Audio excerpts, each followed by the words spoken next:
உலக தமிழ் நெஞ்சங்கள் அனைவருக்கும் வில்லேஜ் தமிழகத்தின் அன்பான வணக்கங்கள். நாம் ஒவ்வொரு நாளும் ஒவ்வொரு வியாபாரம் பிஸ்னஸ் தொழிலை பற்றி பார்த்து கொண்டு இருக்கிறோம். அந்த வகையில் இன்றைக்கி நம்ம பார்க்க போகிறது பருப்பு வகைகள். பருப்பு வகைகள் எங்கே மொத்தமாக சீப் அண்ட் பெஸ்ட்டாக வாங்கலாம் அப்படிங்கிறத பற்றி தான் இன்றைக்கி நம்ம பார்க்க போகிறோம். அதுக்கு முன்னாடி முதன்முறையாக நீங்கள் நம்ம சேனலுக்கு வர்றீங்கன்னா மறக்காமல் சப்ஸ்கிரைப் பண்ணிடுங்க. பக்கத்தில் உள்ள பெல் பட்டனை அழுத்தி ஆளுங்கிற ஆப்ஷனை கிளிக் பண்ணுங்கள். அப்போ தான் நாங்கள் போடுற ஒவ்வொரு வீடியோவோடைய நோட்டிஃபிகேஷனும் உங்களுக்கு உடனே வரும். நீங்கள் உடனே வீடியோவை பார்க்கலாம். அதே மாதிரி உங்கள் வியாபாரம் பிஸ்னஸ் தொழிலை பற்றி நமது சேனலில் விளம்பரம் செய்ய வேண்டும் என்றாலோ அல்லது உங்களுக்கு வியாபாரம் பிஸ்னஸ் தொழிலை பற்றி ஏதாவது சந்தேகங்கள் இருந்தாலோ நமது சேனலில் ஜாயின் பட்டனில் ஜாயின் பண்ணி மெம்பர்ஷிப் ஆகிட்டிங்கன்னா அதுலேயே நம்ம வாட்ஸ்அப் நம்பர் இருக்கும். நீங்கள் வாட்ஸ்அப்பில் எப்போ வேணாலும் வாய்ஸ் மெசேஜாவோ தொடர்பு கொள்ளலாம். வாங்க வீடியோக்குள்ளே போகலாம். ஒரு லைக் பண்ணிவிட்டு வாங்க. அதாவது இந்த பருப்பு வகைகள் அது தமிழ்நாடு மட்டும் இல்லை, இந்தியா மட்டும் இல்லை, உலகம் முழுக்க மிக டிமாண்டான ஐட்டம் தான். இருந்தாலும் குறிப்பாக நம்ம இந்தியாவில் மிக அதிக அளவில் இந்த பருப்பு வகைகளை நம்ம சேர்த்துக்கிறோம். அது நம்ம தமிழ்நாடு, சவுத் இந்தியாவாக இருக்கட்டும், இல்லை நார்த் இந்தியாவாக இருக்கட்டும், எல்லாருமே அதிகமாக யூஸ் பண்ணுறோம். அதுலேயும் குறிப்பாக பார்த்திங்கன்னா தமிழ்நாட்டில் எல்லா பருப்பையும் நம்ம யூஸ் பண்ணுறோம். இப்போ உளுந்தம் பருப்பா, உளுந்த வடை, மெது வடை போடுறோம். அதே மாதிரி சென்னா டால்னு சொல்கிறோம்ல, கடலை பருப்பு, அதில் என்ன செய்கிறோம், மசால் வடை, பருப்பு வடை போடுறோம், டால் வடைன்னு சொல்லுவாங்க. அதே மாதிரி பார்த்திங்கன்னா துவரம் பருப்பில் மெயினாக சாம்பார். பாசி பருப்பு எடுத்துக்கோங்க, பொங்கல், வெண்பொங்கல். அதே மாதிரி சக்கரை பொங்கலுக்கும் பாசி பருப்பை யூஸ் பண்ணுவாங்க. இப்படி நம்ம அத்தியாவசியமாக எல்லா பருப்பையும் தமிழ்நாட்டில் யூஸ் பண்ணுறோம். நீங்கள் நார்த் இந்தியாவில் கூட பார்த்தீங்கன்னா அதிகமாக துவரம் பருப்பு, அதுக்கடுத்து மற்றதெல்லாம் கொஞ்சம் தான் யூஸ் பண்ணுவாங்க. அப்படி ஒன்றும் பெருசாக யூஸ் பண்ண மாட்டாங்க. ஆனால் நம்ம தமிழ்நாட்டில் எல்லா பருப்பையுமே யூஸ் பண்ணுறோம். குறிப்பாக பார்த்திங்கன்னா இந்த இந்தியா முழுக்க யூஸ் பண்ணுற துவரம் பருப்பு 200 ரூபா நெருக்கி விற்கிது. அதே இது நம்ம அதிகமாக தமிழ்நாட்டில் யூஸ் பண்ணுற உளுந்தம்பருப்பு, கடலைப்பருப்பு, இதெல்லாம் பார்த்திங்கன்னா ஒரு 100 ரூபாய்க்கு கீழே தான். நான் சொல்கிறது ஒரு ஹோல்சேல் ரேட்டை சொல்கிறேன். இது துவரம் பருப்புக்கு சில்லற ரேட்டை சொல்லிட்டேன். உளுந்தம்பருப்பு பார்த்திங்கன்னா ஒரு 80 ரூபா 90 ரூபா அந்த ரேஞ்சில் தான் ஹோல்சேல் ரேட்டு போய்கிட்டு இருக்கு. இப்போ நம்ம இந்தியாவிலே ரொம்ப சீப் அண்ட் பெஸ்ட்டாக இந்த பருப்பு வகைகள் எங்கே கிடைக்கும் அப்படின்னு பார்த்திங்கன்னா மத்திய பிரதேசத்தில் இந்தூர் அப்படின்னு ஒரு ஊர் இருக்குது. அந்த இந்தூரில் பார்த்திங்கன்னா பயறு வகைகளுக்குன்னு ஒரு விவசாயிகள் மார்க்கெட் இருக்குது, ஏலம் வர்ற மார்க்கெட்டு.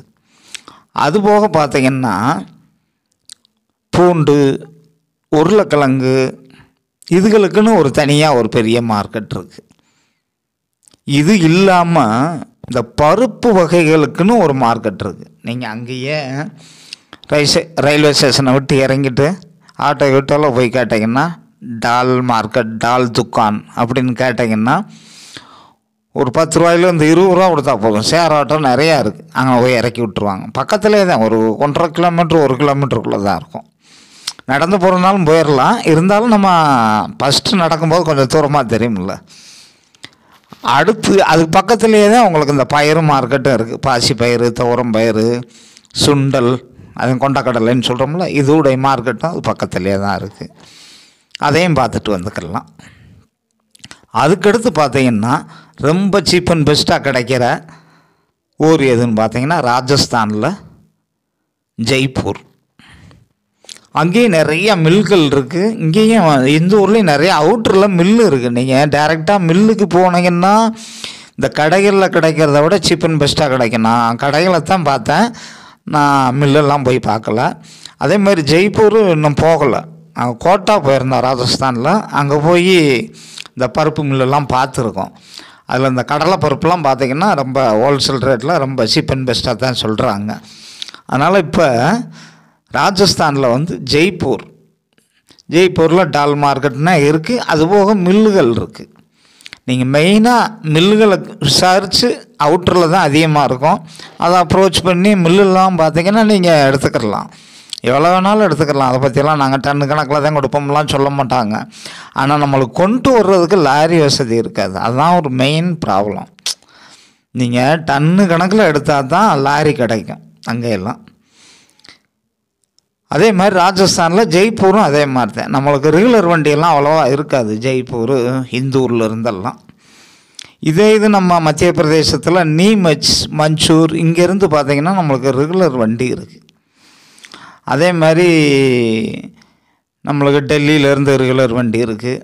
குறிப்பாக பார்த்திங்கன்னா மத்திய பிரதேசத்தில் நிறையா ஊரில் இருந்து டொமோக்குங்கிற ஒரு ஊருக்கு போயிருந்தேன்.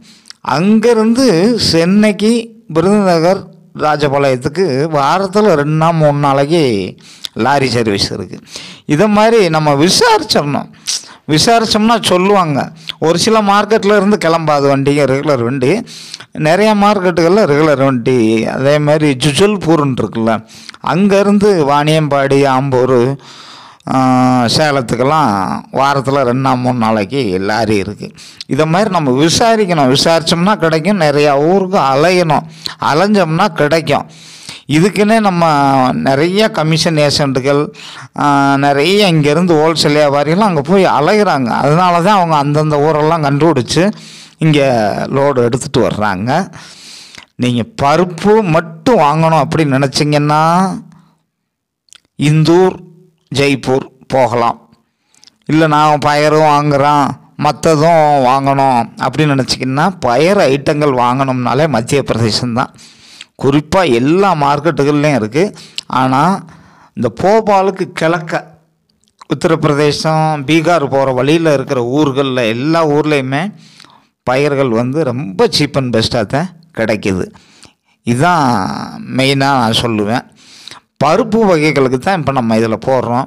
குறிப்பாக பார்த்திங்கன்னா உளுந்து என்ன விலை போகுதுன்னா ஒரு 75 ரூபாயிலிருந்து 85 ரூபா போகுது. இந்தூர் மார்க்கெட்டில் நான் விசாரித்த அளவுலாம் சொல்கிறேன். அதே மாதிரி